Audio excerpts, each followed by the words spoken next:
PG law set ద్వారా ఎవరైతే 3 year LLB and 5 year LLB ఎవరైతే చేద్దాం అనుకుంటున్నారో వెబ్సైట్ లో మనకు phase 1 సీట్ అలాట్మెంట్ మనకు డౌన్లోడ్ చేసి పెట్టారండి, లింక్స్ ఇచ్చారు. సో ఇంకా ఎవరైతే చూసుకోలేరో మీరైతే చూసుకోండి. ఈ వీడియోలో సీట్ వచ్చిన వాళ్ళు ఏం చేయాలి, సీట్ రాని వాళ్ళు ఏం చేయాలి, phase 2 ఎప్పుడు ఉంటుంది, సో మీరు ఆన్లైన్లో ఫీ పేమెంట్ ఎప్పుడు చేయాలి, కాలేజ్కి ఎప్పుడు రిపోర్ట్ చేయాలి, సో ఇంపార్టెంట్ పాయింట్స్ మాత్రమే డిస్కస్ చేయడం జరుగుతుంది. సో ఫస్ట్ పాయింట్ వచ్చేసి మనకు క్యాండిడేట్ అలాట్మెంట్ లాగిన్ phase 1 ఉంది కదా, సో అది క్లిక్ చేయండి. అది క్లిక్ చేసిన తర్వాత మీ యొక్క hall ticket number, rank, password enter చేసిన తర్వాత కొంతమందికి ఇక్కడ సీట్ అలాట్మెంట్ అవుతుంది, కొంతమందికి కాదు.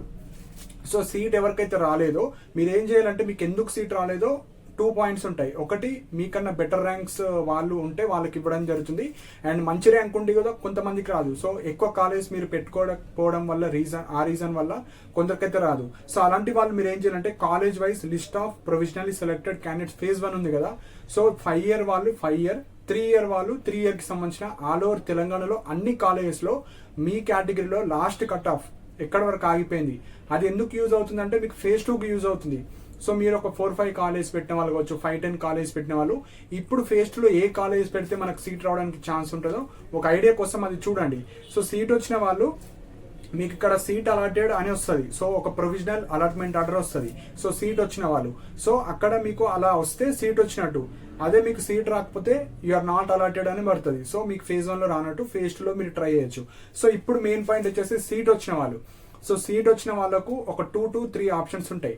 సపోజ్ మీకు నచ్చిన కాలేజ్ వచ్చింది, మీకు ఈ కాలేజే కావాలనుకున్న వాళ్ళు అదే కాలేజ్ వస్తే మీరు జాయిన్ అవ్వచ్చు, ఫస్ట్ పాయింట్. సెకండ్ పాయింట్ వచ్చేసి మీరు ఒక కాలేజ్ అనుకున్నారు కానీ ఏదో ఒక కాలేజ్ వచ్చింది, అప్పుడు మీరు ఏం చేయాలి, ఈ సీట్ని హోల్డ్ చేసి మళ్ళీ బెటర్ కాలేజ్ కోసం phase 2లో పార్టిసిపేట్ చేయొచ్చు.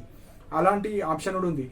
కొంతమందికి సీట్ వచ్చింది, నాకు ఆ కాలేజ్ నచ్చలేదు అనుకుంటే ఆ కాలేజ్ మీకు వదిలేసుకోవచ్చు, అంటే ఆన్లైన్ సెల్ఫ్ రిపోర్టింగ్ ఏం చేయాల్సిన అవసరం లేదు. సో మళ్ళీ phase 2లో మీకు నచ్చిన కాలేజ్ వస్తే జాయిన్ అవుతారు.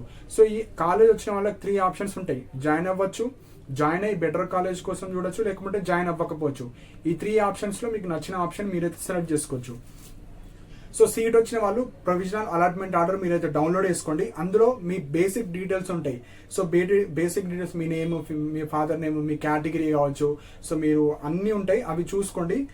అన్నిటికన్నా ఇంపార్టెంట్ పాయింట్ వచ్చేసి ప్రొవిజనల్ అలాట్మెంట్ డీటెయిల్, అంటే మీకు ఏ కాలేజ్ వచ్చింది, సో అక్కడ అలాటెడ్ కాలేజ్, మీకు ఏ కాలేజ్ నేమ్ వస్తుంది, కాలేజ్ టైప్, అది యూనివర్సిటీ కాలేజా ప్రైవేట్ కాలేజ్ అని ఉంటుంది, అది చూసుకోండి.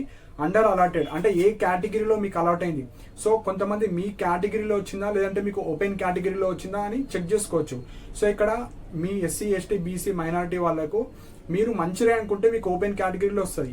సపోజ్ మంచి ర్యాంక్ లేకపోతే మీ కేటగిరీలో సీట్ వచ్చినట్టు. సో అక్కడ మీకు ఏ కేటగిరీలో వచ్చిందో అది చెక్ చేసుకోవచ్చు. కోర్సు, సో ఇక్కడ 3 year వాళ్ళు 3 year చూసుకోవచ్చు, 5 year వాళ్ళు 5 year చూసుకోవచ్చు. మీకు ఎలాంటి కోర్స్ వచ్చింది అది కూడా అక్కడ డిస్ప్లే అవుతుంది. నెక్స్ట్ పేమెంట్ టైప్ వచ్చేసి అందరికి రెగ్యులర్ ఉంటుంది, and allotted in, so phase 1లో వచ్చినట్టు అని వస్తుంది. సో ప్రొవిజనల్ అలాట్మెంట్లో జస్ట్ మీకు ఏ కాలేజ్ వచ్చింది అది మాత్రం చూసుకోండి, అది important point. So last point మనకు థర్డ్ పాయింట్ వచ్చేసి చాలా ఇంపార్టెంట్ వచ్చేసి ఫీ డీటెయిల్స్. సో ఇక్కడ చాలా మంది కన్ఫ్యూజ్ అవుతారు. సో మీకు కోర్స్ ఫీ అంటే మీకు ఆ కోర్స్ అనేది ఇయర్లీ ఫీ ఎంత ఉంటుంది అది అక్కడ డిస్ప్లే చేస్తారు. సో ఎగ్జాంపుల్గా నేను ఇక్కడ డిస్ప్లే చేస్తున్నాను 20,000 per year, ఇది ఫీ, ఆ కోర్స్కి సంబంధించిన ఫీ. సో ఇప్పుడు వచ్చేసి కింద గ్రీన్ ఫండ్ 100 rupees, అది అందరు పే చేయాలి.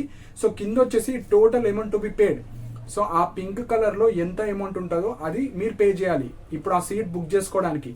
సో ఇక్కడ SC, ST మైనారిటీ వాళ్ళకు ఫుల్ ఫీజు రియంబర్స్మెంట్ వస్తుంది. BC, EWS క్యాండిడేట్స్కి పార్షియల్ ఫీజు రియంబర్స్మెంట్ వస్తుంది, ఒక 13,500 rupees వస్తుంది.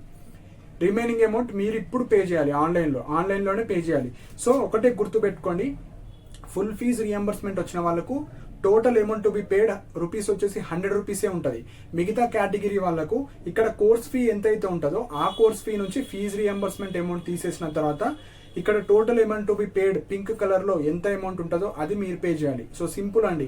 సో పింక్ కలర్లో 100 ఉంటే 100 పే చేయండి, 10,000 ఉంటే 10,000 పే చేయాలి, 30,000 ఉంటే 30,000, 25,000 ఉంటే 25. సో పింక్ కలర్లో ఎంత అమౌంట్ ఉంటుందో అది మీరు పే చేయాలి. అండ్ ఎవరైతే ఇంప్రాపర్గా ఇన్కమ్ సర్టిఫికేట్ పెట్టని వాళ్ళు, ప్రాపర్గా అప్లోడ్ చేయని వాళ్ళు, ప్రీవియస్ ఇయర్ది అప్లోడ్ చేసిన వాళ్ళకు మీకు హయ్యర్ అని పడుతుంది. సో టోటల్ అమౌంట్ మీరు పే చేయాలి. సో తొందరగా మీరు ఏం చేయాలి, ఈమెయిల్ సర్వీస్ ద్వారా మళ్ళీ సర్టిఫికేట్ రీఅప్లోడ్ చేస్తే అప్పుడు వాళ్ళు ఛాన్స్ ఇవ్వచ్చు, ఎగ్జాక్ట్లీ చెప్పలేము. సో నేను చాలాసార్లు చెప్పాను, మీకు ఏమైనా సర్టిఫికేట్ ప్రాబ్లం ఉంటే ఈమెయిల్ సర్వీస్ ద్వారానే మీరు ఆ ఇష్యూ అనేది రిజాల్వ్ చేసుకోవచ్చు. సో ఈమెయిల్ సర్వీస్ ద్వారా మీరు 2025 ఇన్కమ్ సర్టిఫికేట్ పెడితే అప్పుడు ఛాన్స్ ఇవ్వచ్చు. సో ఇది మనకు fee payment. So fee payment pink కలర్లో ఎంత ఉంటుందో అది మీరు పే చేసుకోవాలి. సో ఎట్లా పే చేసుకోవాలంటే డెబిట్ కార్డు, మనకు క్రెడిట్ కార్డు కావచ్చు, నెట్ బ్యాంకింగ్ కావచ్చు, మీది మాత్రమే యూజ్ చేసి, అంటే మీకు తెలిసిన వాళ్ళది కావచ్చు, మీది కావచ్చు. సో ఏమైనా రీఫండ్ కావచ్చు, ఏమైనా కట్ అయినా అదే అకౌంట్లో పడతాయి కాబట్టి మీది మాత్రమే యూజ్ చేయండి. సో ఇక్కడ పే నౌ ఉంది కదండి, పే నౌ అని క్లిక్ చేసిన తర్వాత మీకు డెబిట్ కార్డు, నెట్ బ్యాంకింగ్ దాని ద్వారా మీరు పే చేసుకుంటారు. పే చేసుకున్న తర్వాత మీరు పేమెంట్ ప్రూఫ్ అయినట్టు ఒక అక్నాలెడ్జ్మెంట్ ఆర్డర్ వస్తుంది. కంప్లీట్గా మీ యొక్క ఈ అలాట్మెంట్ ఆర్డర్ ఏదైతే ఉందో సేమ్ యాజ్ ఇట్ ఈస్ వస్తుంది. అది డౌన్లోడ్ చేసుకొని పెట్టుకోండి అక్నాలెడ్జ్మెంట్ ఆర్డర్. సో ఇప్పుడు ఈ ఫీ పేమెంట్ కూడా లాస్ట్ డేట్ ఉంటుంది. సో మనకి రిజల్ట్స్ వచ్చేసి ఈ రోజు వచ్చింది కాబట్టి pay on are before 4th September. ఈ రోజు వెంటనే పే చేయాల్సిన అవసరం లేదు. ఈ రోజు పే చేసుకోవచ్చు, రేపు, ఎల్లుండి, ఆవులెల్లుండి 4th September వరకు మీరు పే చేసుకోవచ్చు ఆన్లైన్లో. సో తొందర పే చేయకండి. ఫస్ట్ పాయింట్, ఆన్లైన్లో సెల్ఫ్ రిపోర్ట్ చేయాలి. Self report is nothing but fee payment చేయడం, అది ఫస్ట్ పాయింట్. సెకండ్ పాయింట్ వచ్చేసి కాలేజీకి కూడా రిపోర్ట్ చేయాలి. పక్కా మీకు ఆ కాలేజ్ కావాలంటే ఆన్లైన్లో సెల్ఫ్ రిపోర్ట్ చేయాలి, కాలేజ్కి వెళ్ళి రిపోర్ట్ చేయాలి. అండ్ కాలేజ్ రిపోర్టింగ్ డేట్స్ వచ్చేసి 30 August to 4th September. అంటే రేపటి నుంచి మీరు వెళ్ళొచ్చు. కాలేజ్ రిపోర్టింగ్ ఓన్లీ వర్కింగ్ డేస్లోనే వెళ్ళాలి. హాలిడేస్, సండే కావచ్చు అలా ఉంటే అక్కడ ఎవరు ఉండరు. ఓన్లీ వర్కింగ్ డేస్లోనే మాత్రమే వెళ్ళాలి. 30 August to 4th September 30 రోజు వెళ్ళొచ్చు, except Sunday. 1st, 2nd, 3rd, 4th ఇలా మీరు ఎప్పుడన్నా వెళ్ళొచ్చు ఎక్సెప్ట్ సండే. సో మీకు నచ్చిన రోజు మీరైతే వెళ్ళి సర్టిఫికెట్స్ సబ్మిట్ చేయొచ్చు. సో సర్టిఫికేట్స్ సబ్మిషన్ అప్పుడు మీరు ఎవరైతే కాలేజ్కి వెళ్తున్నారో మీరు ముందే ఆన్లైన్లో ఫీ పేమెంట్ చేయకండి. కాలేజ్లో వెళ్ళిన తర్వాత ఆ కాలేజ్ మీకు నచ్చింది అనుకుంటే అప్పుడు మీరు ఆన్లైన్లో పేమెంట్ చేసి జిరాక్స్ షాప్కి వెళ్ళి ఆ అలాట్మెంట్ ఆర్డర్ డౌన్లోడ్ చేసుకొని అక్కడనే మీరు కాలేజ్లో ఒరిజినల్స్ అండ్ జిరాక్స్ సెట్స్ అక్కడ ఇచ్చేసేయండి. సో ఇలా చేయండి. ముందే మీరు ఆన్లైన్లో పేమెంట్ చేసి మళ్ళీ నాకు ఆ కాలేజ్ నచ్చలేదు అనుకుంటే మళ్ళీ ఆ రీఫండ్ ప్రాసెస్ అనేది చాలా పెద్ద ప్రాసెస్ ఉంటుంది. phase 2 పెట్టుకోవచ్చు, కానీ అది కాలేజ్ నాకు వద్దు, ఆ అమౌంట్ కావాలంటే మీరు phase 2 అన్న ట్రై చేయొచ్చు. లేదంటే మళ్ళీ రీఫండ్ ప్రాసెస్ సపరేట్ ఉంటుంది. సో రీఫండ్ ప్రాసెస్ మనకు phase 1, phase 2 స్పాట్ అడ్మిషన్స్ తర్వాత ఉంటాయి కాబట్టి వెయిట్ చేయాలి. సో ప్రాపర్గా డిసిషన్ తీసుకున్న తర్వాత కాలేజ్ నచ్చిన తర్వాతనే ఫీ పేమెంట్ చేసుకోండి. సో ముందు చేసుకోకండి. లేదు నాకు కాలేజ్ ఇంట్రెస్ట్ ఉంది అనుకుంటే ముందే పే చేసుకోవచ్చు. సో సర్టిఫికేట్ వెరిఫికేషన్ వెళ్ళేటప్పుడు మీరు ఏవైతే ఆన్లైన్లో సర్టిఫికేట్స్ అప్లోడ్ చేస్తారో up to 10th, inter, graduation, caste, income అన్ని బోనాఫైడ్స్ కావచ్చు, క్యాస్ట్ అవన్నీ మీరు ఒరిజినల్స్తో పాటు 2 sets ఆఫ్ జిరాక్స్ తీసుకొని వెళ్ళాలి. మీకు ఏ కాలేజ్ అయితే వచ్చిందో ఆ కాలేజ్కి. సో వెళ్ళేటప్పుడు 2 or 3 sets తీసుకొని ఒక 3,000 to 5,000 ఎక్స్ట్రా అమౌంట్ కూడా తీసుకొని వెళ్ళండి. అక్కడ వాళ్ళ అడ్మిషన్ ఫీ అని ఏదో ఒక ఫీ అనేది అడుగుతారు. ప్రైవేట్ కాలేజెస్లో, గవర్నమెంట్ కాలేజ్లో అడగరు. ప్రైవేట్ కాలేజ్లో 3,000 to 5,000 ఎక్స్ట్రా అమౌంట్ అడుగుతారు. ఆ అమౌంట్ కూడా తీసుకొని వెళ్ళండి. సో ఇవి మెయిన్ పాయింట్స్. అన్ని సర్టిఫికెట్స్ మీరు ఏవైతే అప్లోడ్ చేస్తారో అవి తీసుకొని వెళ్ళాలి. అండ్ వెళ్ళేటప్పుడు 2 photos, ఆధార్ కార్డు కూడా తీసుకొని వెళ్ళండి. నెక్స్ట్, ఇప్పుడు సీట్ వచ్చిన వాళ్ళు, సీట్ రాని వాళ్ళు phase 2లో పార్టిసిపేట్ చేయొచ్చు అంటే పార్టిసిపేట్ చేయొచ్చు. phase 1లో సీట్ రాని వాళ్ళు phase 2లో పార్టిసిపేట్ చేయొచ్చు. అండ్ phase 1లో సీట్ వచ్చి ఇప్పుడు బెటర్ కాలేజ్ కోసం పెట్టుకునే వాళ్ళు phase 2లో పార్టిసిపేట్ చేయొచ్చు. సో ఇప్పుడు ఫీ ట్రాన్స్ఫర్ కూడా ఉంటుంది. సపోజ్ phase 2లో మీకు తక్కువ కాలేజ్ అంటే తక్కువ ఫీజు ఉన్న కాలేజ్ వస్తే phase 1లో ఎక్కువ కాలేజ్ ఏదైతే ఫీ ఉంటుందో అది మీకు మీ అకౌంట్లోకి వచ్చేస్తుంది. సపోజ్ phase 1 కన్నా phase 2లో ఎక్కువ ఫీజు ఉన్న కాలేజ్ వస్తే ఎక్స్ట్రా అమౌంట్ మీరు పే చేసుకోవాలి. సపోజ్ నాకు కాలేజ్ నచ్చుతలేదు అనుకుంటే అడ్మిషన్ క్యాన్సిల్ చేసుకుంటే ఆ ఫీ మళ్ళీ మీకు రీఫండ్ చేస్తారు. ఆ రీఫండ్ పాలసీ మనకు స్పాట్ అడ్మిషన్ తర్వాత ఉంటుంది. అంటే phase 1, phase 2 స్పాట్ అడ్మిషన్ తర్వాత ఉంటుంది. అప్పటి వరకు వెయిట్ చేయాలి. సో ప్రాపర్గా మీరు ఆ ఫీ అనేది మీరు కాలేజ్ నచ్చితేనే పే చేయండి. కాలేజ్ నచ్చలేదు అనుకుంటే మీకు పక్కా సీట్ కావాలి, ఇది నాకు ఒక కాలేజ్ కావాలనుకుంటే ఫీ పేమెంట్ చేయాలి. సపోజ్ నాకు వద్దు, నాకు phase 2లో పార్టిసిపేట్ చేస్తా అంటే ఇది వదిలేసి మీరు phase 2లో పార్టిసిపేట్ చేయొచ్చు. phase 2లో దీనికన్నా బెటర్ కాలేజ్ మాత్రం పెట్టాలి. సో అప్పుడు phase 2లో ఏదన్నా వేకెన్సీ ఉంటే ఆ కాలేజ్ వస్తుంది. సపోజ్ phase 2లో ఇక్కడ కూడా రాలే, phase 1 కాలేజ్ ఉంటుంది. సో ఆల్రెడీ సీట్ వచ్చిన వాళ్ళకి 2 options ఉంటాయి. ఉంటే phase 1 కాలేజ్ ఉంటుంది, లేదంటే మీరు పెడతారు కదా కాలేజ్, అందులో ఏదో ఒక కాలేజ్ వస్తుంది. సో ఇవి మెయిన్ పాయింట్స్ అండి. సో అన్ని పాయింట్స్ ఇందులోనే ఎక్స్ప్లెయిన్ చేస్తాను. సో ప్రాపర్గా మీకు ఆ కాలేజ్ వస్తే ఫీ పేమెంట్ చేయండి, కాలేజ్కి వెళ్ళి సబ్మిట్ చేయండి. మళ్ళీ phase 2లో పార్టిసిపేట్ చేయొచ్చు.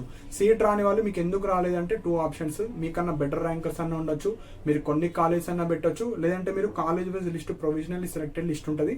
అందులో ప్రతి కాలేజ్లో మీ కేటగిరీలో సీట్ ఎక్కడ ఆగిపోయింది, లాస్ట్ కట్ ఆఫ్ ర్యాంక్, అవి ఇప్పుడు చూసుకొని ఫేజ్ 2లో బెటర్ కాలేజ్ పెట్టండి. అండ్ ఎవరైతే మేనేజ్మెంట్కి వెళ్దాం అనుకుంటున్నారో ఇప్పుడు డైరెక్ట్ మీరు కాలేజ్కి వెళ్ళి అడ్మిషన్స్ తీసుకోవచ్చు. కాలేజ్ ఫీజు అన్నీ వాళ్ళే చెప్తారు, వెళ్ళి మీరైతే అడ్మిషన్ తీసుకోవచ్చు. అండ్ ఫేజ్ 2 ఎప్పుడు ఉండొచ్చు అంటే మనకి ఇక్కడ college reporting last date 4th September. So ఈ డేట్స్ కూడా ఇంక్రీజ్ చేసే అవకాశాలు ఉన్నాయి. సో మోస్ట్లీ September 15th తర్వాతనే మనకు ఫేజ్ 2కి సంబంధించిన ఇన్ఫర్మేషన్ అయితే వస్తుంది. సో అప్పటి వరకు అయితే మీరైతే వెయిట్ చేయాలి. సో ఇవి ఇంపార్టెంట్ పాయింట్స్ అండి. సో మీకు ఏమైనా డౌట్స్ ఉంటే కింద కమెంట్ సెక్షన్లో మెన్షన్ చేయండి. అండ్ ఇలాంటి అప్డేట్స్ కోసం మన ఛానల్ సబ్స్క్రైబ్ చేసుకోండి. And thank you for watching my video.